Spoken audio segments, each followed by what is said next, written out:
Welcome to Tech Leveler. I'm Lee, and in this super quick video I'm going to show you how to make Alexa whisper.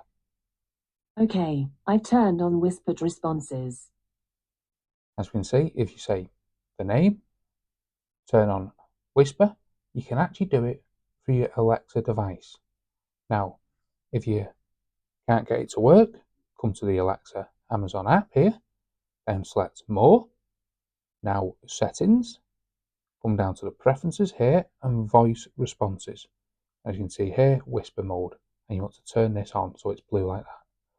So if we turn that off, it's turned whisper mode off. But if we say, Alexa, turn on whisper mode, Okay, I've turned on whispered responses. we go back, and we go back in, there you go, it's turned on for us. So hopefully that helps you out how to turn on whisper mode on Amazon Alexa. So hopefully that helps you out how to make Amazon Alexa whisper.